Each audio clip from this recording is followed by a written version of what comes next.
नमस्कार मेरे देश के युवा नौजवानों, हमारा पहला लेक्चर पॉलिटी का अपलोड हो चुका है। आई होप दूसरा लेक्चर जो लोग सुन रहे हैं उन्होंने पहला लेक्चर देखा होगा, नहीं देखा होगा तो यूट्यूब में अवेलेबल है और प्लेलिस्ट में जाके आप आराम से उसको देख सकते हैं। ठीक है, पहले लेक्चर में हमने एक दो इंट्रोडक्टरी बातें की थी जिसमें हमने देखा था कि कॉन्स्टिट्यूशन क्या होता है, कॉन्स्टिट्यूशन की ज़रूरत क्या है और कंट्री क्या होती है। थोड़ा बहुत हल्का फुल्का हमने एक ग्लिम्स लिया था।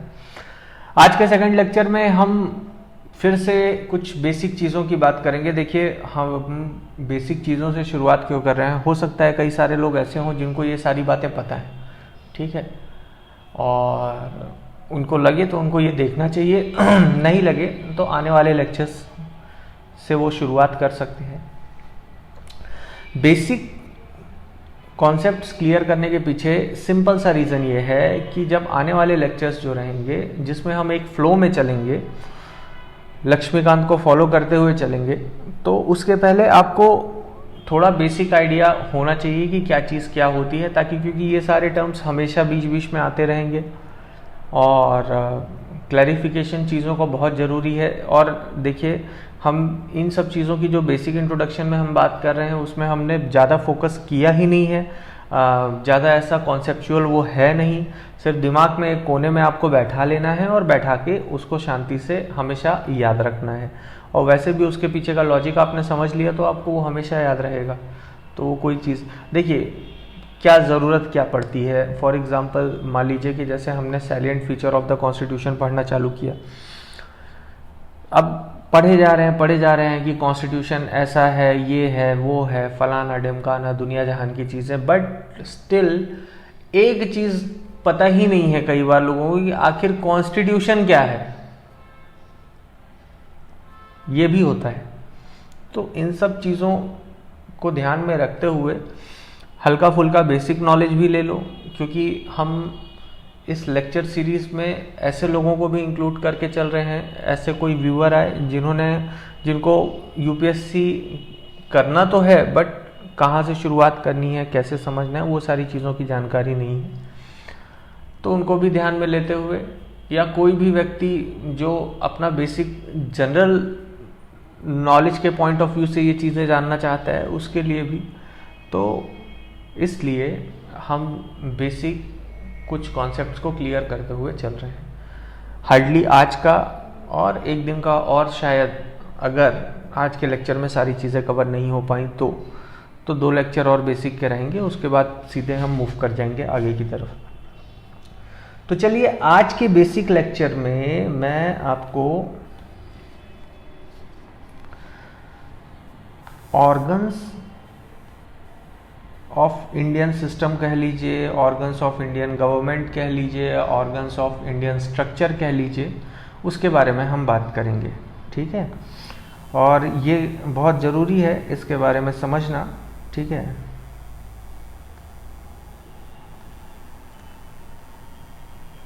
अब इसको अलग अलग किताबों में अलग अलग नाम दिया हुआ है। कहीं पे ऑर्गन्स ऑफ इंडियन गवर्नमेंट की बात की गई है, कहीं ऑर्गन्स ऑफ, देखो कन्फ्यूज़न कहाँ पे हो जाता है, कन्फ्यूज़न एग्जीक्यूटिव लेवल पे हो जाता है, आगे समझ में आएगा। जहाँ पे एग्जीक्यूटिव में भी मतलब इनडायरेक्टली कह दिया जाता है कि एग्जीक्यूटिव मीन्स गवर्नमेंट, और यहाँ पे फिर आप ऑर्गन्स ऑफ इंडियन गवर्नमेंट की बात कर रहे हैं तो वहाँ पे कन्फ्यूज़न क्रिएट होता है।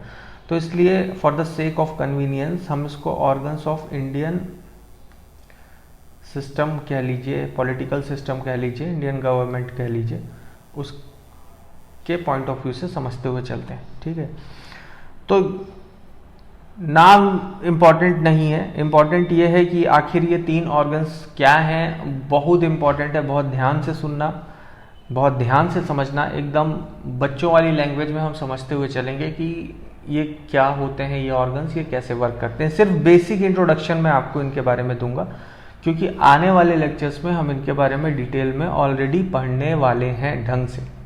ठीक है, तो इंडियन सिस्टम की बात करें तो ऑर्गन कह लीजिए, पिलर कह लीजिए, ये 3 ऑर्गन्स। सबसे पहले होता है लेजिस्लेटिव ऑर्गन, दूसरा होता है एग्जीक्यूटिव ऑर्गन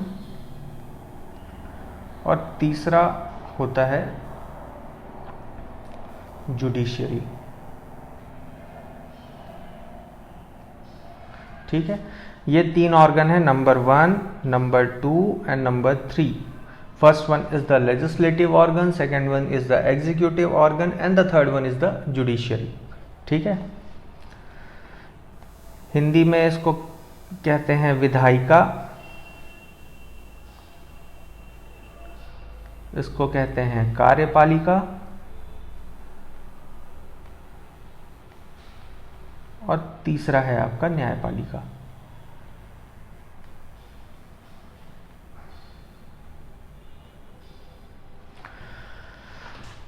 ये 3 ऑर्गन है इंडियन गवर्नमेंट के, कह लीजिए इंडियन पॉलिटिकल सिस्टम कह लीजिए, इंडियन स्ट्रक्चर कह लीजिए। ये 3 ऑर्गन्स हैं भारत के अंदर, लेजिस्लेटिव, एग्जीक्यूटिव, जुडिशियरी। ठीक है,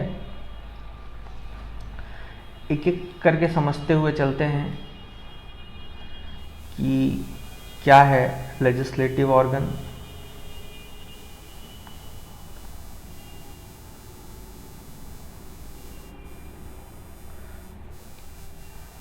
देखो ध्यान से सुनो, लेजिस्लेटिव ऑर्गन का काम है टू फॉर्म लेजिस्लेशन। ठीक है, इनका बेसिक काम है टू फॉर्म लेजिस्लेशन, हिंदी में बोले तो विधि का निर्माण।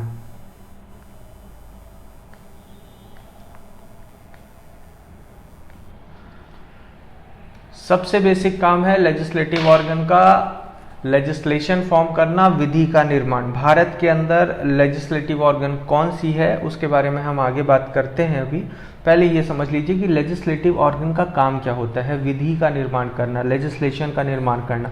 अब ये कंफ्यूजन है, ये लेजिस्लेशन क्या चीज़ है? Legislation that means laws. ठीक है,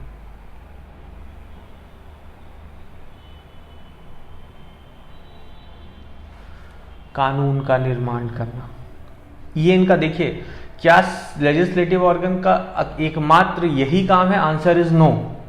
ठीक है, लेकिन सबसे बेसिक काम क्या है, सबसे कोर काम क्या है? तो ये है टू फॉर्म लेजिस्लेशन। ठीक है, विधि का निर्माण करना, लेजिस्लेशन दैट मीन्स लॉज। ठीक है, लॉज एंड प्रोसीजर एक्सेट्रा भी आते हैं इसमें, ऐसा नहीं है। तो ये सबसे पहले सबसे बेसिक वर्क है लेजिस्लेटिव ऑर्गन का। इंडिया के अंदर अगर लेजिस्लेटिव ऑर्गन की बात करें तो इसको पिछले लेक्चर में हमने बहुत अच्छे से ये चीज़ डिस्कस की थी कि for the sake of administration कैसे एक कंट्री, हमारी कंट्री को डिवाइड किया गया है, सेंटर, फिर स्टेट, फिर उसके बाद लोकल लेवल पे। नहीं, जो लोग डायरेक्ट सेकंड लेक्चर से शुरुआत कर रहे हैं वो पहले जाके फर्स्ट लेक्चर आराम से देख लें, उसके बाद सेकंड लेक्चर में आए। ठीक है, तो लेजिस्लेटिव ऑर्गन की बात करें तो इंडिया के अंदर अगर लेजिस्लेटिव ऑर्गन की आप बात करेंगे तो ये डिवाइडेड है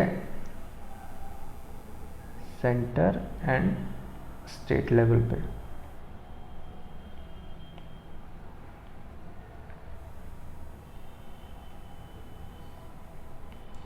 ठीक है, सेंट्रल लेवल पे जो इंडियन लेजिस्लेचर है उसको आप सभी जानते हैं, दैट इज पार्लियामेंट। जो नहीं भी जानते होंगे वो आज जान लीजिए, हिंदी में कहा जाता है संसद। नए संसद भवन का प्रस्ताव आ चुका है, देखिए कहा जा रहा है कि 2022 तक शायद बन भी जाए, देखते हैं क्या फ्यूचर होता है। तो भारत के अंदर, ठीक है, लेजिस्लेचर को अगर आप सेंटर और स्टेट लेवल पे जब देखेंगे तो सेंट्रल लेवल पे जो लेजिस्लेचर है दैट इज़ पार्लियामेंट, हिंदी में संसद, और स्टेट लेवल पे जो लेजिस्लेचर होता है उसको हम कहते हैं स्टेट लेजिस्लेचर।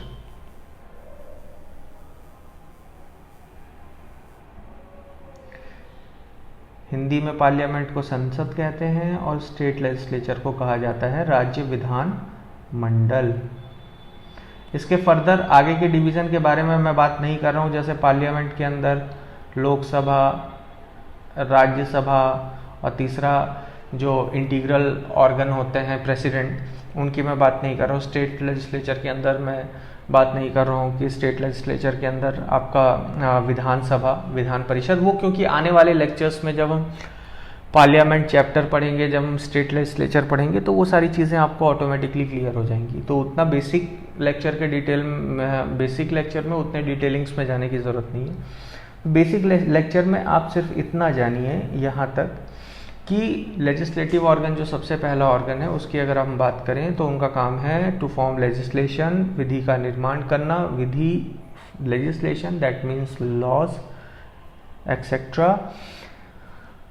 और सेंट्रल लेवल पे अगर आप लेजिस्लेशन को आप फर्दर जब डिवाइड करेंगे, तो सेंट्रल लेवल पे जो लेजिस्लेचर है, इंडियन लेजिस्लेचर, वो है आपका पार्लियामेंट, जिसको सेंट्रल लेजिस्लेचर भी कहा जाता है। और स्टेट लेवल पे आ जाएंगे तो वो है स्टेट लेजिस्लेचर, जिसको फर्दर विधानसभा, विधान परिषद, उसकी बात हम नहीं करेंगे। तो यहाँ तक की चीज़ें अगर आपको समझ में आई तो वेल देन गुड,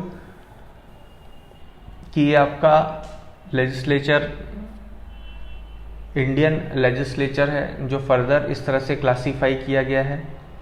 क्लियर? चलिए,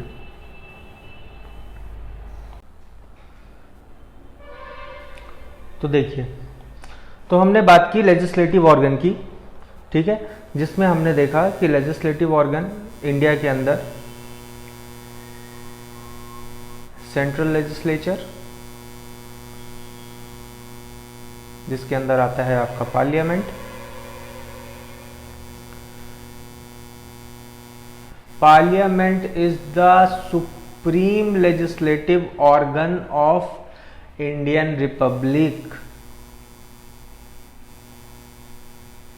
इससे ऊपर कोई भी लेजिस्लेटिव ऑर्गन नहीं है।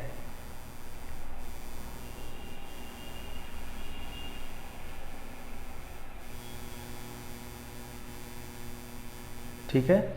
अब दूसरी चीज़ हमने क्या कहा, इनका काम क्या है, ठीक है, बेसिक वर्क, जो प्राइमरी वर्क है, टू फॉर्म लेजिस्लेशन।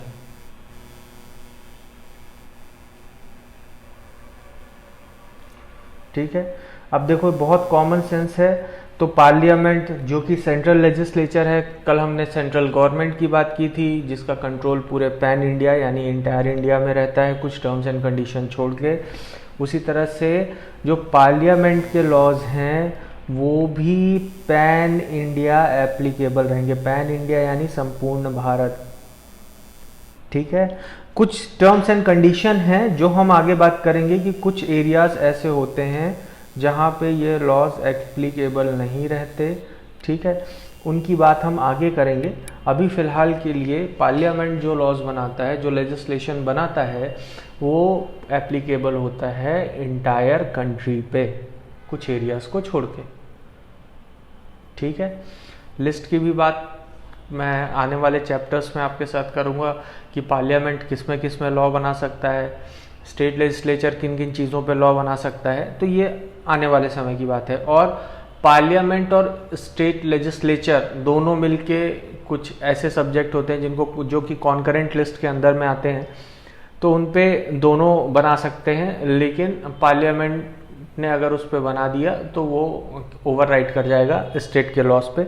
वो आने वाले समय की बात है, उस पर डिस्कस करेंगे। फिलहाल सेंट्रल लेजिस्लेचर में हमने देखा सुप्रीम सेंट्रल लेजिस्लेचर जो है वो हमारे देश में पार्लियामेंट है, संसद है। संसद के जो फर्दर पार्ट्स हैं उनकी बात अभी हम नहीं कर रहे, लोकसभा, राज्यसभा, अभी उसको भूल जाओ।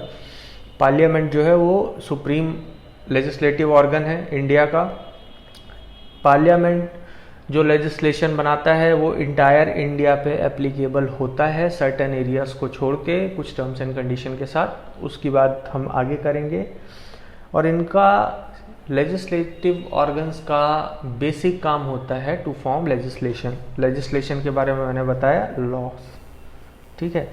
अच्छा, अब एक सवाल ये भी है कि यहाँ पे हम लेजिस्लेशन शब्द का इस्तेमाल क्यों करते हैं, लॉस का इस्तेमाल क्यों नहीं करते, तो ये भी एक बेसिक है, समझ जाओ। लेजिस्लेशन का मतलब होता है वो लॉज, ठीक है, जो स्ट्रिक्टली लेजिस्लेचर के अंदर बनाए गए हैं, ठीक है। फॉर एग्जांपल सेंट्रल लेजिस्लेचर ने जो लेजिस्लेशन बनाया जो कि पूरे इंडिया में एप्लीकेबल है, ठीक है, या स्टेट लेजिस्लेचर ने मान लीजिए कोई स्टेट लेजिस्लेशन पास किया जो कि स्पेसिफिकली उस स्टेट पे एप्लीकेबल है, ठीक है। लेकिन जब आप टर्म यूज करते हैं लेजिस्लेशन, तो यानी कि वो लेजिस्लेचर के अंदर बनाया गया होगा। और लॉज क्या होते हैं? लॉज कॉमन लॉज भी हो सकते हैं, ठीक है। अब कॉमन लॉज कोई ऑर्गेनाइजेशन बना सकती है, कोई भी बना सकता है। तो इसलिए क्लैरिटी के लिए लेजिस्लेशन और लॉज के बीच डिफरेंस को रखा गया है। जब टर्म कहीं पे यूज होगा कि लेजिस्लेशन, तो आप ऑटोमेटिकली समझ जाएंगे। अब उसके साथ आगे भी पॉइंट्स जुड़े होंगे कि वो सेंट्रल लेजिस्लेशन है या स्टेट लेजिस्लेशन है, तो उससे आप समझ जाएंगे कि वो कहीं ना कहीं लेजिस्लेचर के अंदर ही बनाया गया होगा। तो पॉइंट क्लियर है। इसी तरह से दूसरा ऑर्गन जो रहता है वो आपका रहता है स्टेट लेजिस्लेचर। अब इसके द्वारा बनाए गए लॉज कहाँ एप्लीकेबल रहते हैं? उस पर्टिकुलर स्टेट में,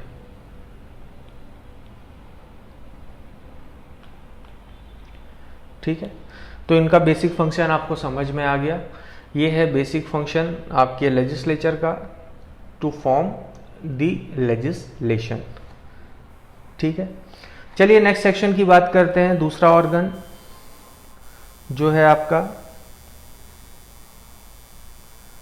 एग्जीक्यूटिव ऑर्गन, ठीक है। एग्जीक्यूटिव ऑर्गन के अंदर भी फर्स्ट आते हैं union executives. Union executives that means central executives, ठीक है। और सेकंड जो आते हैं वो आते हैं आपके state executives,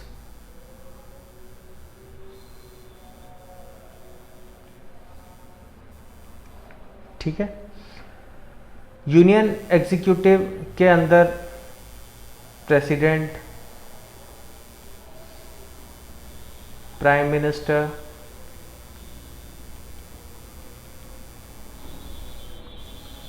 council of ministers, secretaries etcetera, ये सारे लोग आते हैं। President, prime minister, council of minister क्या होते हैं, इनके बारे में आगे मैं आने वाले लेक्चर्स में बताऊंगा, ठीक है। काउंसिल ऑफ मिनिस्टर्स में सेंट्रल लेवल पे जैसे मान लीजिए डिफेंस मिनिस्टर, ठीक है, होम मिनिस्टर, ये सारे काउंसिल ऑफ मिनिस्टर के पार्ट होते हैं। उसके काउंसिल ऑफ मिनिस्टर्स में आपके कैबिनेट मिनिस्टर्स भी आते हैं, मिनिस्टर ऑफ स्टेट भी आते हैं, डेप्यूटी मिनिस्टर भी आते हैं, वो आने वाले लेक्चर्स के पार्ट हैं। उसके अलावा जो सेक्रेटरीज होते हैं, ठीक है, कैबिनेट सेक्रेटरी हो गए, और आपके डिफेंस सेक्रेटरी, हर डिपार्टमेंट का, हर मिनिस्ट्री का के अपने सेक्रेटरीज भी होते हैं, ठीक है। तो वो सारे लोग यूनियन एग्जीक्यूटिव के पार्ट होते हैं। स्टेट एग्जीक्यूटिव में आपका चीफ मिनिस्टर,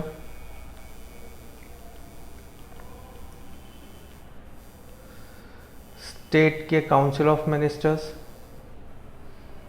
ठीक है, स्टेट सेक्रेटरीज वगैरह एक्सेट्रा, ये आपके स्टेट के एग्जीक्यूटिव ऑर्गन्स में आते हैं, ठीक है। तो ओवरऑल अगर आप देखेंगे तो जो सेंट्रल गवर्नमेंट, अगर आप इंटायरली कह सकते हैं एक मोटा मोटी टर्म्स में समझने के बेसिस पे, तो सेंट्रल गवर्नमेंट जो होती है वो यूनियन एग्जीक्यूटिव का पार्ट होती है, और जो स्टेट गवर्नमेंट होती है वो, देखो सही मायने में बताऊं तो सेंट्रल गवर्नमेंट और स्टेट गवर्नमेंट कहना एग्जैक्टली सही नहीं है in the matter of executive, but अभी जब तक आप इसको आने वाले समय में डिटेल्स में नहीं पढ़ते, तब तक के लिए आप इतना समझ लीजिए कि indirectly central government could be called as union executive and state government could be called as state executive, ठीक है। तो ये जो है वो ये दूसरा ऑर्गन है आपके इंडियन गवर्नमेंट सिस्टम या इंडियन सिस्टम का, जो है आपका एग्जीक्यूटिव ऑर्गन। अब ये देखते हैं कि इनका काम क्या है। ठीक है, तो देखो एग्जीक्यूटिव ऑर्गन का प्राइमरी काम जो है वो बहुत सिंपल है। इसका काम है लेजिस्लेटिव ऑर्गन जो है आपके देश का, ये जो लॉ या लेजिस्लेशन फॉर्म करता है उसको एग्जीक्यूटिव ऑर्गन इंप्लीमेंट करवाते हैं। Executive means to execute, so their basic work is to execute or implement the laws or legislation formed by the legislative organ। ठीक है, तो इन जनरल इसको बहुत आसानी से समझो। ठीक है, लेजिस्लेटिव ऑर्गन क्या करेगा,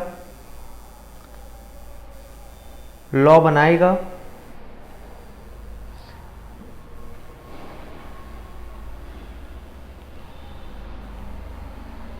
ठीक है, और एग्जीक्यूटिव ऑर्गन क्या करेगा,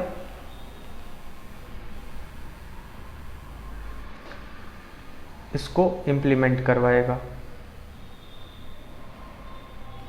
लागू करवाएगा। ठीक है, किसको, लेजिस्लेशन को। तो ये बहुत सिंपल है कि लेजिस्लेटिव ऑर्गन लेजिस्लेशन बनाएंगे और एग्जीक्यूटिव का काम रहेगा वो जो लेजिस्लेशन जो बन चुका है उसको एग्जीक्यूट करवाना, ठीक है, या इम्प्लीमेंट करवाना, लागू करवाना। तो ये बेसिक काम है लेजिस्लेटिव और एग्जीक्यूटिव ऑर्गन का। ठीक है, पार्लियामेंट जो लॉ बनाती है, सरकार का काम है उस लॉ को पूरे देश में लागू करवाना। क्लियर। सिमिलरली स्टेट लेजिस्लेचर जो लॉ बनाएगा तो स्टेट गवर्नमेंट का जो ये काम रहेगा कि उस लॉ को पूरे स्टेट में लागू करवाना। यहां तक की बात एकदम क्लियर हुई है। फिर से मैं रिपीट कर रहा हूं, पार्लियामेंट जो लॉ बनाएगा, एग्जीक्यूटिव ऑर्गन का काम रहेगा उस लॉ को पूरे देश में लागू करवाना और सुचारू रूप से चलाना भी। सिमिलरली स्टेट लेजिस्लेचर जो लॉ बनाएगा, स्टेट एग्जीक्यूटिव का काम ये है कि उस लॉ को पूरे इंटायर स्टेट में इम्प्लीमेंट या एग्जीक्यूट कराना। ठीक है, क्लियर। तो एग्जीक्यूटिव ऑर्गन और लेजिस्लेटिव ऑर्गन के बारे में आई होप आप समझ गए होंगे। थर्ड की हम बात करते हैं, दैट इज जुडिशियरी, न्यायपालिका। ठीक है, लेजिस्लेटिव हमने पढ़ लिया, विधायिका जो विधि निर्माण करेगा। एग्जीक्यूटिव हमने पढ़ लिया, कार्यपालिका जो जिसका कार्य है उसको लागू करवाना। तीसरा आते हैं जुडिशरी। जुडिशरी क्या करेगा, जुडिशरी पहले तो इंटरप्रेट करेगा। चलो इंटरप्रेट में मत जाओ क्योंकि ये बेसिक क्लास है, तो आगे आपको फिर समझ में आएगा, अभी आप कंफ्यूज हो जाएंगे। एकदम बेसिक लेवल पे कहा जाए तो जुडिशरी का काम है टू टेक प्रॉपर एक्शन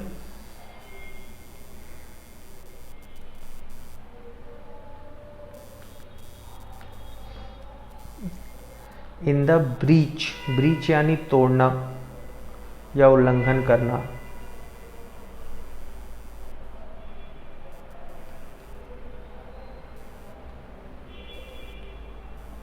ठीक है, तो जुडिशियरी का बहुत सिंपल काम है to take proper action in the breach of legislation.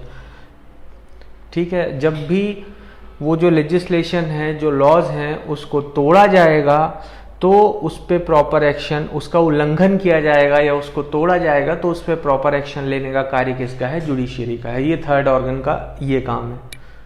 ठीक है, तो बहुत सिंपल है, लेजिस्लेशन लॉ बनाएगा, एग्जीक्यूटिव उसको क्या करेगा, एग्जीक्यूट करवाएगा। लेजिस्लेटिव लॉ बनाएगा, एग्जीक्यूटिव उसको इम्प्लीमेंट करवाएगा और जुडिशरी उस लॉस को तोड़ने पे या उसको उल्लंघन करने पे प्रॉपर एक्शन लेगा। बात क्लियर, एकदम सिंपल लैंग्वेज में। प्रोफेशनल लैंग्वेज में ये कैसे टर्म ये यूज होते हैं ये आने वाली क्लासेस में पढ़ेंगे। एकदम सिंपल लैंग्वेज में ये समझ लो। तो ये तीनों ऑर्गन के ये काम है, बेसिक जो इनके सबसे बेसिक जो प्राइमरी वर्क है ये तीनों ऑर्गन्स के ये हैं, ठीक है।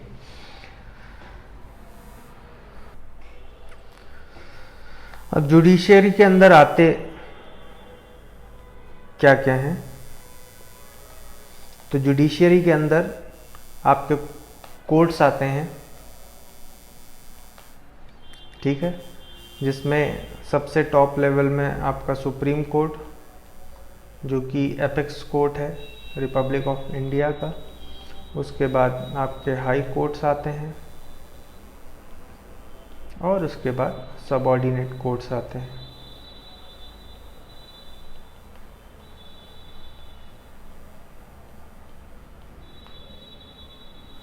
प्लस ट्रिब्यूनल्स भी इसी का हिस्सा है, ठीक है। तो ये है जुडिशरी के अंदर की चीज़ें।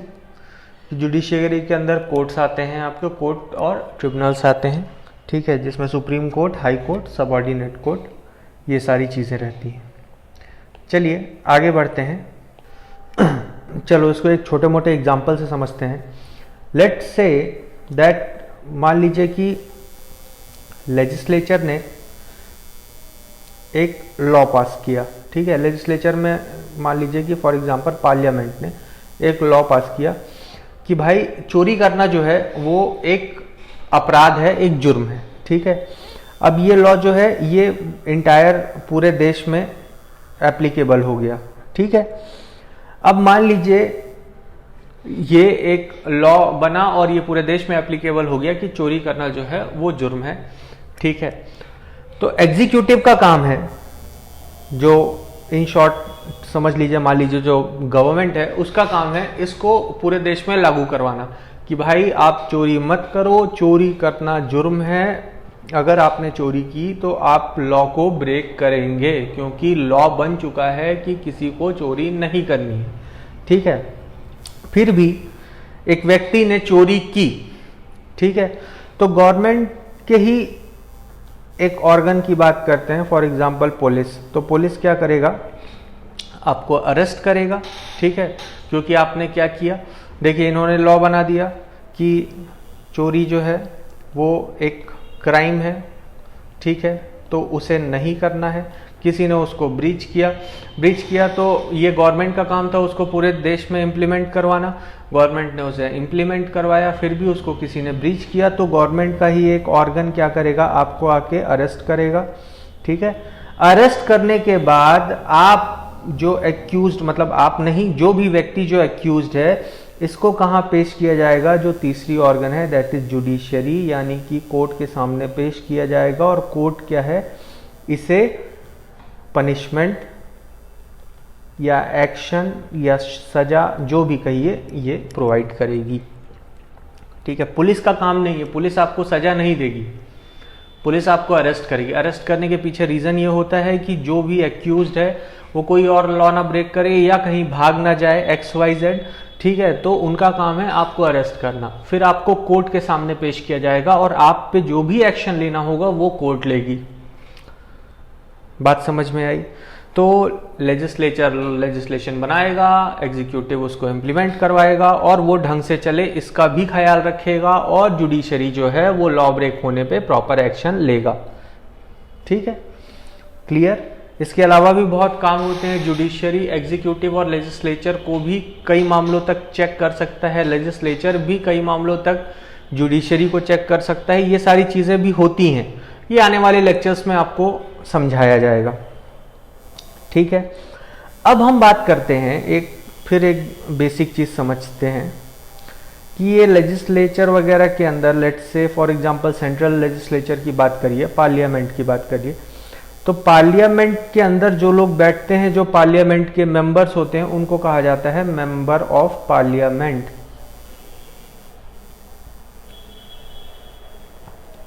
यानी कि ये लॉ कौन लोग बनाते हैं, ये मेंबर ऑफ पार्लियामेंट बनाते हैं, ठीक है। इन शॉर्ट इनको कहा जाता है MPs, हिंदी में सांसद, ठीक है। ये किसके अंदर बैठते हैं, पार्लियामेंट के अंदर बैठते हैं, सेंट्रल लेजिस्लेचर के अंदर बैठते हैं, ठीक है। कौन, मेंबर ऑफ पार्लियामेंट, हिंदी में सांसद। यही वो लोग हैं जो लेजिस्लेशन फॉर्म करते हैं। ठीक है, कौन है ये लोग, कहाँ से आते हैं? उससे पहले अब स्टेट लेजिस्लेचर की अगर बात करें आप, तो स्टेट लेजिस्लेचर के अंदर बैठते हैं member of legislative assembly, member of legislative assembly. ठीक है, इन शॉर्ट इनको कहा जाता है एमएलएज। ठीक है, हिंदी में विधायक साहब। ठीक है, तो विधायक जो एमएलएज होते हैं ये मेंबर ऑफ लेजिस्लेटिव असेंबली होते हैं। ये किसके अंदर बैठते हैं? ये स्टेट लेजिस्लेचर के अंदर बैठते हैं और स्टेट लेजिस्लेशन का काम इन लोगों का होता है। यहां तक की बात क्लियर है? तो ये जो एमपी और एमएलएज हैं ये कैसे आते हैं? एमपी पार्लियामेंट के अंदर कैसे आते हैं? एमएलएज स्टेट लेजिस्लेचर के अंदर कैसे आते हैं? बड़े ध्यान से सुनना, बहुत हल्के फुल्के अंदाज में मैं आपको समझा दे रहा हूँ। मान लो फॉर एग्जांपल ये एक कंट्री है, ठीक है, कोई एक देश है जिसके अंदर टोटल पॉपुलेशन है 100। और अच्छे से समझने के लिए ऐसा समझ लो कि ये इंडिया ही है, ठीक है, और इंडिया की टोटल पॉपुलेशन है 100। ठीक है, अब इस 100 की पॉपुलेशन में इंडिया का जो सेंट्रल लेजिस्लेचर है वो पार्लियामेंट है। ठीक है, पार्लियामेंट है। अब हमको ये देखना है, ये समझना है कि एमपीज का चुनाव कैसे होता है, कैसे एमपीज उठ के पार्लियामेंट के अंदर आते हैं। ठीक है, इसी में मैं इन जनरल आपको ये भी बता दूंगा कि कैसे सरकार बनती है, कैसे प्राइम मिनिस्टर बनते हैं, कैसे क्या बनते हैं। ठीक है, तो अभी सेंट्रल लेवल की हम बात कर रहे हैं, बड़े ध्यान से सुनते हुए चलिएगा। तो मान लीजिए फॉर एग्जांपल ये एक देश है जिसकी पॉपुलेशन है 100, ये अपना ही देश है, इंडिया है, एक इमेजिन करके देखिए। अब हमने क्या किया कि हमने 100 लोगों को 10-10 में डिवाइड कर दिया, 10-10 के ग्रुप में डिवाइड कर दिया। ठीक है, मतलब 10-10-10-10-10 या 1 2 3 4 5 है, 10 छोड़िए, समझिए कि 20-20 लोगों में हमने डिवाइड कर दिया। तो ये 20, 40, 60, 80, 100 टोटल पॉपुलेशन 100 हो गई और 20-20 में हमने डिवाइड कर दिया। और हमने ये डिसाइड किया कि हर 20 लोग में से एक आदमी जो है वो सेलेक्ट किया जाएगा, किसके लिए? एमपी के लिए, मेंबर ऑफ पार्लियामेंट के लिए। ठीक है, वो कोई बाहरी व्यक्ति नहीं होगा, वो इन्हीं 20 लोगों में से एक व्यक्ति होगा। ठीक है, तो ये 20 लोग क्या करेंगे? वोट करेंगे। एक व्यक्ति या 2 व्यक्ति या 3 व्यक्ति, इसकी छूट है। 3 लोगों ने अपना, इन्हीं 20 लोगों में, इस 20 लोगों में 3 लोगों ने अपना नाम प्रपोज किया, ABC ने। ठीक है, कि हम एमपी बनना चाहते हैं। अब ये 20 लोग इंक्लूडिंग ABC ये वोट करेंगे और मान लीजिए इसमें से सबसे ज़्यादा वोट मेजॉरिटी ए लेके आया, तो यहाँ का एमपी, इस क्षेत्र का एमपी जो है वो ए बन गया। ठीक है, सिमिलरली ये 20 लोग हैं। अब ये 20 लोग में से 2-3 लोग खड़े होके आए कि हम एमपी बनेंगे, वोटिंग हुई। वोटिंग होने के बाद फिर यहाँ से एक कैंडिडेट निकल के आ गया A2, ये A1 हो गया, ये हो गया A2। सिमिलरली यहाँ पे भी वही प्रोसेस, यहाँ पे भी वही प्रोसेस, यहाँ पे भी वही प्रोसेस। तो ये आ गया A3, ये आ गया A4, ये आ गया A5। ये मिल गए आपको 5 MPs। ठीक है, तो फिर से समझिएगा, बड़ा सिंपल कॉन्सेप्ट था। एक कंट्री का जो पॉपुलेशन था उसको हमने इक्वल प्रोपोर्शन में डिवाइड कर लिया। और इक्वल किसको हमने किया? देखिए, पॉपुलेशन को हमने किया, ताकि एक व्यक्ति एक पर्टिकुलर नंबर ऑफ पीपल को क्या कर सके? रिप्रेजेंट कर सके। क्या कर सके? रिप्रेजेंट कर सके। ये जो A1 निकल के आया है ये इस एरिया के, ठीक है, सभी लोगों को क्या करेगा? रिप्रेजेंट करेगा, इनका प्रतिनिधित्व करेगा। ठीक है, तो हमने डिवाइड कर दिया प्रॉपर प्रोपोर्शन में, और प्रोपोर्शन में डिवाइड करने के बाद हमने बोला कि एक एरिया से इतनी पर्टिकुलर पॉपुलेशन से एक व्यक्ति निकल के आएगा और वो क्या होगा? वो एमपी हो बनेगा, और वो कैसे निकल के आएगा? Through voting. क्लियर? तो ऐसे ऐसे ऐसे करके मान लीजिए टोटल 5 एमपीज निकल के आ गए। ठीक है, अब ये 5 एमपी कहाँ जाके बैठेंगे? पार्लियामेंट में जाके बैठेंगे। ठीक है, और यही 5 लोग जो हैं A1, A2, A3, A4, A5, ये क्या करेंगे? आपके लिए लेजिस्लेशन या लॉ का निर्माण करेंगे। बात समझ में आ गई? क्लियर है? अब देखो, अब मान लो, अब इसी सिचुएशन को इमेजिन करो कि A1, A2, A3, A4, A5 ये जो 5 लोग हैं, ठीक है, 5 में से 3 लोग जो हैं वो एक पार्टी के हैं और 2 लोग जो हैं वो दूसरी पार्टी के हैं। ठीक है, ये 3 लोग एक ही सेम कॉमन आइडियोलॉजी विचारधारा रखते थे, ये इन्होंने एक पार्टी फॉर्म कर ली, तो ये एक पार्टी के हैं लेट से। ठीक है, तो ये जो एक पार्टी के लोग हैं और ये दूसरी पार्टी का, इस पार्टी का नाम है 1, इस पार्टी का नाम है 2। ठीक है, तो देखिए अगर आप मेजॉरिटी सेक्शन देखेंगे तो पार्टी नंबर 1 जो है ये जीत गई है। क्यों? क्योंकि इसके पास 50% से ज़्यादा के total, out of 5 they have 3 members. Total member कितने हमने देखे? टोटल एमपीज 5, उसमें से 3 एमपीज जो हैं वो ए पार्टी के हैं, सॉरी ए पार्टी बोल रहा हूँ, पार्टी नंबर 1 के हैं। ठीक है, पार्टी नंबर 1 के हैं, तो पार्टी नंबर 1 के होने के कारण ये इनके पास क्या है? मेजॉरिटी है, बहुमत है। ठीक है, मेजॉरिटी को ये माना जाता है मतलब ज्यादा लोगों ने इन पे अपना विश्वास दिखाया है। ठीक है, तो अब ये बोला जाता है कि ठीक है, आप ज्यादा मेजॉरिटी लेके आए हैं तो आप एक काम करिए, आप गवर्नमेंट भी फॉर्म कर लीजिए, सरकार का निर्माण कर लीजिए। ठीक है, ऐसा उनको बोल दिया जाता है। देखो कैसे हम लेजिस्लेटिव से एग्जीक्यूटिव में शिफ्ट हो रहे हैं, इस बात को बड़े गहराई से समझते हुए चलना। तो मैं फिर से रिपीट कर रहा हूं, ये 5 एमपीज जो आपके पास सेलेक्ट होके आए, A1, A2, A3, A4, A5, अगर समझ में नहीं आए तो थोड़ा सा वीडियो पीछे कर लो और फिर से समझते हुए आओ। इन 5 लोगों में से मान लो A1, A2, A3 जो हैं वो एक कॉमन पार्टी से बिलोंग करते हैं। ठीक है, और A4, A5 जो हैं वो दूसरी पार्टी से बिलोंग करते हैं। तो ये एक पार्टी हो गई पार्टी नंबर 1 और ये एक पार्टी हो गई पार्टी नंबर 2। ठीक है, अब पार्टी नंबर 1 की मेजॉरिटी है। क्यों? क्योंकि उनके पास 5 आउट ऑफ 3, टोटल नंबर 5 में 3 मेंबर्स उनके हैं, तो इनकी मेजॉरिटी है। तो इनको ये ऑफर कर दिया गया कि आप सरकार बना लीजिए। ठीक है, क्यों? क्योंकि आपके पास मेजॉरिटी है, ज्यादा लोगों का विश्वास आपके प्रति है, तो आप सरकार बना लीजिए। ठीक है, तो ये A1, A2, A3 में से ही जो लोग रहेंगे वो क्या करेंगे? गवर्नमेंट फॉर्म कर लेंगे, सरकार बना लेंगे। ठीक है, अब देखो, अब ये जो A1, A2, A3 है, इनमें से तीनों लोग ने म्यूचुअली डिसाइड किया कि भाई A1 हमारे अंदर भी A1 जो है वो हमारा लीडर बनेगा। ठीक है, क्योंकि उसकी स्किल अच्छी है, वो उसकी वजह से हम लोगों को भी प्रमोशन अच्छा मिला, तो A1 हमारा, उसके अंदर क्वालिटीज हैं, तो A1 हमारा लीडर बनेगा। तो इनको तो गवर्नमेंट बनाने का ऑफर हो गया था, इन्होंने A1 को अपना लीडर चुन लिया। तो फिर अब ये प्रस्ताव हुआ कि ठीक है, तो A1 हमारा प्राइम मिनिस्टर बन जाएगा।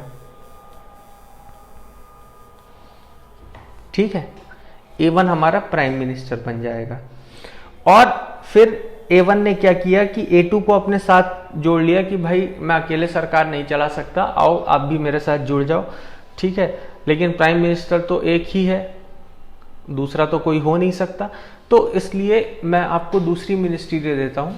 ठीक है, आप उस मिनिस्ट्री को संभालो। तो ये उस प्राइम मिनिस्टर के काउंसिल ऑफ मिनिस्टर का हिस्सा हो जाएगा।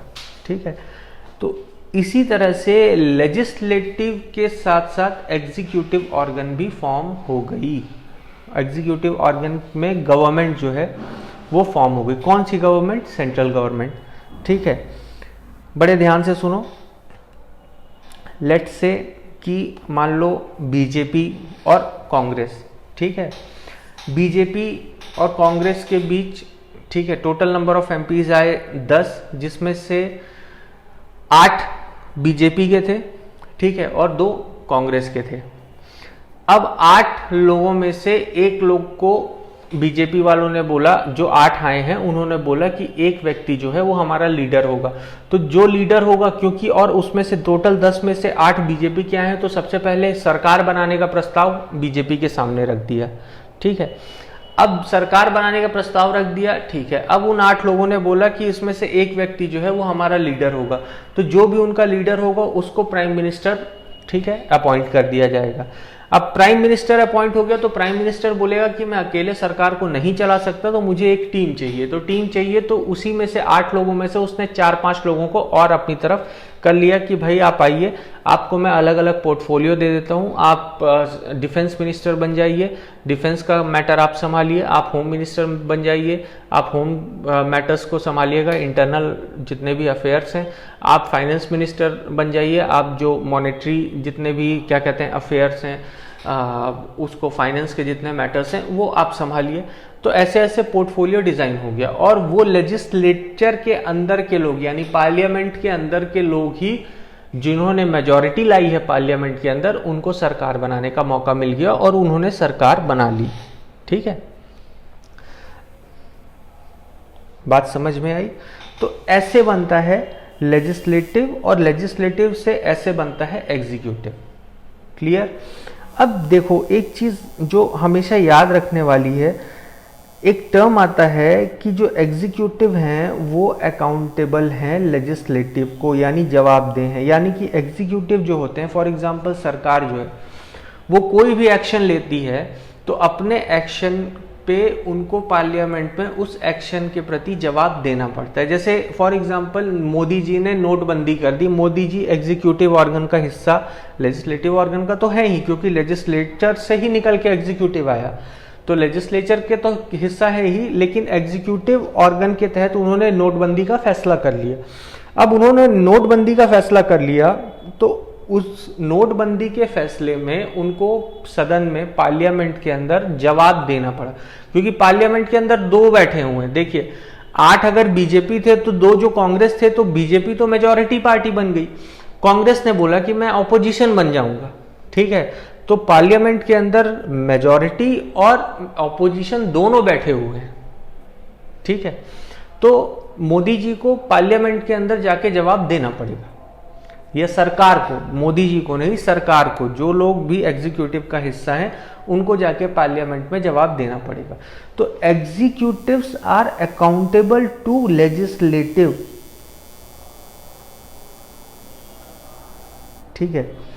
अच्छा, अब यहीं पे लोगों को कंफ्यूजन होती है कि एग्जीक्यूटिव लेजिस्लेटिव पे अकाउंटेबल होते हैं या लेजिस्लेटिव एग्जीक्यूटिव पे अकाउंटेबल होते हैं। इसका बड़ा सिंपल सा एग्जांपल है, हमेशा के लिए याद हो जाएगा। फॉर एग्जांपल मान लीजिए कि आप अपने पेरेंट्स के साथ रहते हैं, ठीक है, आप अपने पेरेंट्स के साथ रहते हैं, ठीक है। अब इसको मान लीजिए कि आपका घर एक पार्लियामेंट है, ठीक है, और आपके पेरेंट्स आपको स्कूल भेजते हैं कि आप स्कूल में पढ़ाई करके आइए, ठीक है। तो आपका काम है स्कूल में जाके पढ़ाई करना, तो आप अपने आप को एग्जीक्यूटिव मान लीजिए, ठीक है। अब आपने स्कूल में पढ़ाई करने के बजाय आपने पढ़ाई की भी, आपके मार्क्स कम आ गए, ये हो गया वो हो गया, तो घर में पेरेंट्स आपसे क्या करेंगे, सवाल जवाब करेंगे, पूछेंगे कि भाई ये ऐसा क्यों हुआ, आप जवाब दीजिए, ठीक है। तो आपको उनका जवाब देना पड़ेगा। तो आप जो एग्जीक्यूटिव थे, आपको लेजिस्लेचर को जवाब देना पड़ेगा, तो आप अकाउंटेबल हैं अपने पेरेंट्स को। Similarly executives are accountable to legislature या लेजिस्लेटिव, क्यों? क्योंकि लेजिस्लेचर के अंदर से बना के उनको भेजा गया है, एग्जीक्यूटिव्स की ड्यूटी परफॉर्म करने के लिए एग्जीक्यूटिव बना के भेजा गया है। तो लेजिस्लेचर कभी एग्जीक्यूटिव को अकाउंटेबल नहीं होगा कि लेजिस्लेचर के अंदर कोई फैसला हुआ, कोई डिसीजन हुआ और उनको एग्जीक्यूटिव को जाके जवाब देना पड़े, ना, ऐसा नहीं होगा। एग्जीक्यूटिव हमेशा अकाउंटेबल होगा किसको, लेजिस्लेटिव को। बात समझ में आई? तो एक देखो, अभी तो ये डिटेल में चलेगा तो और अच्छे से समझ में आएगा, लेकिन एक मोटा मोटी आपको बेसिक नॉलेज होना चाहिए कि कैसे कौन होता है लेजिस्लेटिव, मेंबर ऑफ पार्लियामेंट क्या होता है और कैसे सरकार बनती है, तो वो लेजिस्लेचर के अंदर से ही लोग निकल के सरकार बनाते हैं। आई होप ये चीज़ बहुत अच्छे से समझ में आ गई होगी। देखो यही सेम प्रोसेस जो होती है वो स्टेट के अंदर भी होती है, ठीक है, स्टेट के अंदर भी यही सेम प्रोसेस होता है। स्टेट लेजिस्लेचर में अब मान लो, अभी मैंने पूरे कंट्री को डिवाइड किया था, अब मान लो ये एक पर्टिकुलर स्टेट है, इसके अंदर भी मान लो कि टोटल नंबर ऑफ पॉपुलेशन इसके अंदर है 10, ठीक है, 100 मत मानो, इसके अंदर मानो कि टोटल पॉपुलेशन है 10, ठीक है। अब इसको 10 for the sake of convenience 12 मान लो कि टोटल पॉपुलेशन है 12। अब इसको 3 के उसमें डिवाइड कर दिया गया, ठीक है। अब ये बोल दिया गया कि 3 में से 1, 3 में से 1, 3 में से 1, ऐसे 4 लोग निकल के आएंगे, ठीक है, B1, B2, B3, B4, ठीक है। अब इन लोग वोटिंग करेंगे, इन्हीं में से एक नाम या 2 नाम खड़े होंगे, फिर ये वोटिंग करेंगे। जैसा सेम प्रोसीजर सेंट्रल के अंदर था वही सेम प्रोसीजर स्टेट के अंदर आ गया। अब ये लोग सेलेक्ट होके आएंगे, तो अब ये लोग जो सेलेक्ट होके आएंगे, क्योंकि ये स्टेट के अंदर का मैटर है, ये लोग जाके बैठेंगे स्टेट लेजिस्लेचर में,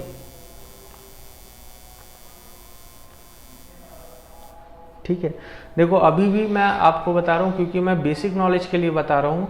अभी हमने जो सेंट्रल लेजिस्लेचर में बात किया है, पार्लियामेंट के अंदर जो एमपीज जा रहे हैं, वो हमने सिर्फ और सिर्फ लोकसभा के लिए बात की। सिमिलरली अभी स्टेट लेजिस्लेचर में मैं सिर्फ आपको विधानसभा के वोटिंग प्रोसीजर का एक बेसिक बता रहा हूँ, ठीक है। मैंने अभी राज्यसभा और स्टेट लेजिस्लेटिव काउंसिल यानी कि विधान परिषद की बात नहीं की है, वो थोड़ा सा कंफ्यूजिंग हो जाएगा अभी इनिशियली आपको समझना। तो अब समझिए, तो ये लोग कहाँ जाएंगे, ये जाके बैठेंगे स्टेट लेजिस्लेचर में, और इनको कहा जाएगा मेंबर ऑफ लेजिस्लेटिव असेंबली, ठीक है। अब यहाँ पे भी वही प्रोसेस होगा कि जब ये बन गए एमएलए, तो इसी में से जो मेजॉरिटी लेके आएगा, ठीक है, उसको सरकार बनाने का ऑफर दे दिया जाएगा। कहाँ की सरकार? स्टेट गवर्नमेंट बनाने की, ठीक है। तो स्टेट गवर्नमेंट बनाने का ऑफर दे दिया जाएगा। अब इसी में से जो लीडर होगा, जो लीडर बन के आएगा, उसको चीफ मिनिस्टर बना देंगे, और चीफ मिनिस्टर क्या करेगा, बोलेगा कि मैं, देखो ये बहुत सिंपल लैंग्वेज में मैं आपको बता दे रहा हूँ, ये बड़े काम की चीज है, क्योंकि ना ये क्वेश्चन आता है कि काउंसिल ऑफ मिनिस्टर को अपॉइंट करने का एक्चुअली में मतलब फॉर्म करने का पावर किसके हाथ में होता है, कौन फॉर्म करता है? तो ये प्राइम मिनिस्टर करता है सेंट्रल लेवल पे, और स्टेट लेवल पे चीफ मिनिस्टर करता है। मजाक मजाक में ये बहुत सीरियस बात है, याद रख लेना, कभी भी भूलोगे नहीं, ठीक है। तो उसी में से एक लीडर निकल के आया, उसने बोला मैं अकेले सरकार नहीं चला सकता, आप मुझे, जो भी आप लोगों के साथ मेरी पार्टी वाले, मुझे आपकी ज़रूरत है, आप आइए, मैं आपको एक एक पोर्टफोलियो दे देता हूँ। आप स्टेट के होम मिनिस्टर, आप स्टेट के हेल्थ मिनिस्टर, आप स्टेट के फाइनेंस मिनिस्टर, ऐसे कर करके पोर्टफोलियो डिवाइड हो गया, और वो लोग राज्य सरकार के मंत्री और मुख्यमंत्री, चीफ मिनिस्टर और स्टेट मिनिस्टर्स बन गए, ठीक है। बात क्लियर हुई? तो ऐसे लेजिस्लेटिव और एग्जीक्यूटिव का निर्माण होता है, ठीक है। अब तीसरा जो पार्ट होता है, जो तो होता है आपका जुडिशियरी। जुडिशियरी टोटली, देखो लेजिस्लेटिव और एग्जीक्यूटिव एक दूसरे के साथ रिलेटेड है, बिल्कुल इंटर रिलेटेड है, और एग्जीक्यूटिव अकाउंटेबल भी है, लेकिन जो जुडिशियरी वाला अंग होता है ये टोटली इंडिपेंडेंट होता है,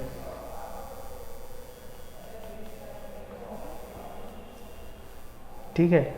ना इनका रिलेशन लेजिस्लेटिव के साथ होता है, ना इनका रिलेशन एग्जीक्यूटिव के साथ होता है। ये कंप्लीटली इंडिपेंडेंट एक स्ट्रक्चर होता है, ठीक है, जिसके अपॉइंटमेंट भी इंडिपेंडेंटली होते हैं। आगे देखेंगे हम आने वाले लेक्चर्स में, जब हम सुप्रीम कोर्ट, हाई कोर्ट वगैरह पढ़ेंगे कि जजेस का अपॉइंटमेंट कैसे होता है। तो ये पूरी तरह से एक इंडिपेंडेंट बॉडी है। अच्छा, इसको इंडिपेंडेंट बनाने के पीछे का रीज़न क्या है? बहुत सिंपल सा लॉजिक है, ताकि ये प्रेशर में ना रहे। अगर इनका रिलेशन लेजिस्लेटिव और एग्जीक्यूटिव के साथ निकल आया, तो मान लो कि लेजिस्लेटिव या एग्जीक्यूटिव ने ऐसा कुछ काम किया, ठीक है, अपने ही लॉ को ब्रेक किया या प्रॉपर कॉन्स्टिट्यूशन के हिसाब से नहीं चल रहे हैं, तो उन पे कभी जुडिशरी एक्शन ही नहीं ले पाएगा, क्योंकि उन्हीं के दबाव में काम करेगा। एटलीस्ट थ्योरी तो यही कहती है, समझे बात को। तो जुडिशरी जो है वो टोटली इंडिपेंडेंट बॉडी है, ठीक है, इसको ऐसे ही समझ लो, मैंने आपको आपके घर का एग्जांपल दिया था कि आपका घर एक पार्लियामेंट है। मान लीजिए आप स्कूल में जा रहे हैं और आप एग्जीक्यूटिव हैं और आपने कुछ भी किया तो आपको अपने घर में अकाउंटेबल होना पड़ेगा। आपके मार्क्स कमाए तो आपका अकाउंटेबल होना पड़ेगा। ठीक है, अब इसी में समझ लो कि उस स्कूल में एक टीचर भी है। ठीक है, तो आपके मार्क्स कमाए तो आपके घर वाले तो आपकी बैंड बजाएंगे ही, आपका टीचर भी आपका बैंड बजाएगा। क्लियर? अब समझो कि अगर आपके टीचर भी आपके घर में आपको कोई चाचा या मामा हो गए तो वो तो आपकी बैंड बजा ही नहीं पाएंगे, आप घर ही में उनके साथ सेटिंग कर लोगे। ठीक है, मामा आपके मैं 4 काम कर देता हूँ, ठीक है, स्कूल में मेरे को डांटना मत।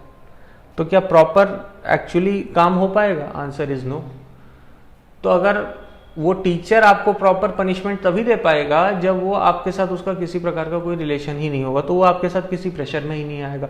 इसी सोच के साथ जुडिशरी को इंडिपेंडेंट रखा गया ताकि वो किसी के प्रेशर में आके काम ही ना करे। वो पूरी तरह से एक स्वतंत्र बॉडी है, इंडिपेंडेंट रहेगी, उनका अपॉइंटमेंट अपना रहेगा, उनके टेन्योर फिक्स रहेंगे कि वो कब से कब तक काम करेंगे। उन लोग किसी प्रकार का जब प्रेशर ही नहीं रहेगा तो वो निष्पक्ष होके, इम्पार्शियल होके डिसीजन ले पाएंगे, फिर वो सब पे कंट्रोल कर पाएंगे। कहीं ना कहीं मतलब वो सबको चेक करते हुए चलेंगे, चाहे वो गवर्नमेंट। इसीलिए आप कई बार न्यूज़ में पढ़ते होंगे कि गवर्नमेंट के किसी एक्शन पे सुप्रीम कोर्ट ने सरकार को फटकार लगा दी। ऐसे न्यूज़ आते हैं बीच बीच में। सुप्रीम कोर्ट ने गवर्नमेंट को जवाब मांगा। तो ये क्यों है? क्योंकि अगर कोर्ट, देखो थ्योरी प्रैक्टिकल में थोड़ा सी चीज़ें अलग हैं, एक्चुअल में दबाव तो होता ही है, प्रेशर, लेकिन थ्योरी की बात करते हैं। जो थ्योरी कहता है, थ्योरी ये कहता है कि इनको इंडिपेंडेंट बना के रखो ताकि ये प्रॉपर रूप से काम कर सकें। अदरवाइज क्या करेंगे कि इन पे दबाव होगा, और दबाव होगा तो ये सही रूप से फैसले नहीं कर पाएंगे। बात समझ में आई? तो ये है तीनों का। अब एक और चीज़ जो बहुत इंपॉर्टेंट है वो है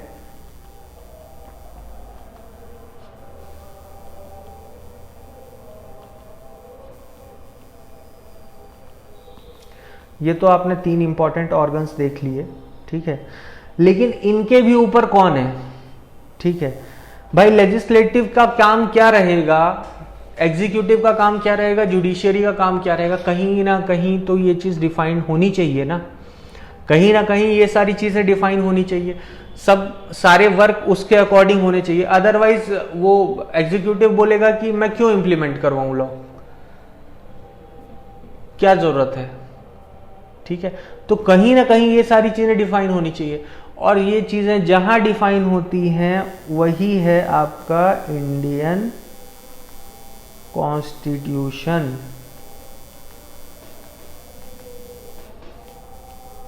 ठीक है, इन तीनों के भी ऊपर, इनसे भी सुप्रीम, पूरे भारत में सबसे सुप्रीम क्या चीज है? Indian constitution. इंडियन कॉन्स्टिट्यूशन को पावर कहां से मिलती है? लोगों के द्वारा। लोगों ने कहीं ना कहीं इसको अपना सुप्रीम चुना है और लोगों के ये रिप्रेजेंटेटिव हैं। ठीक है, और लोगों ने इसको अपना सुप्रीम चुना है और रिप्रेजेंटेटिव को कहीं ना कहीं कहा है कि आप इसके अकॉर्डिंग ही काम करेंगे। इसलिए सबसे सुप्रीम जो राजा है वो है आपका इंडियन कॉन्स्टिट्यूशन, भारत का संविधान, जिसके तहत ये सारे बॉडीज क्या करते हैं? वर्क करते हैं। क्लियर?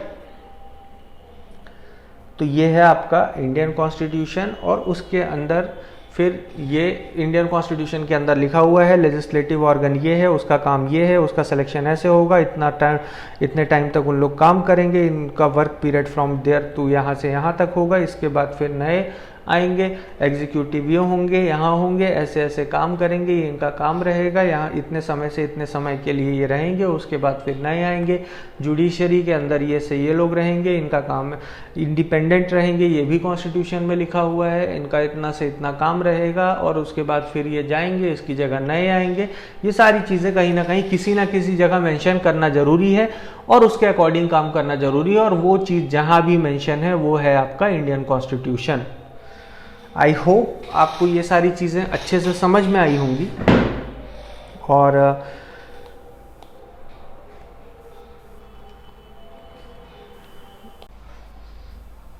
चलिए फिर आज के लेक्चर के लिए इतना ही। हमारे नेक्स्ट लेक्चर में हम बात करेंगे डेमोक्रेसी क्या होती है, रिपब्लिक क्या होता है, उसके अलावा आपके फेडरल स्ट्रक्चर क्या है, यूनिटरी स्ट्रक्चर क्या है, एक्सेट्रा एक्सेट्रा। ये सारी चीज़ें बात करने के बाद और फिर हम उसके बाद सीधे लक्ष्मीकांत के chapter number 3 salient features of Indian constitution की तरफ मूव करेंगे। हमारा काम अच्छा लगा तो वीडियो को लाइक कीजिए और मज़ा आया तो सब्सक्राइब कीजिए। ठीक है, ये सारे लेक्चर्स आपको टोटल हम जितने भी सब्जेक्ट आपको पढ़ाएंगे वो सारे लगभग जो मोस्ट इम्पॉर्टेंट टॉपिक हैं हम सारे कवर करते हुए चलेंगे। सिर्फ उन टॉपिक्स को हम छोड़ते हुए चलेंगे जो आपके लिए कवर करना बहुत आसान हो जाएगा। ठीक है, तो यहीं पे आपसे विदा लेता हूँ। धन्यवाद। खुश रहिए, सुरक्षित रहिए और अपनी तैयारियों में जूझे रहिए।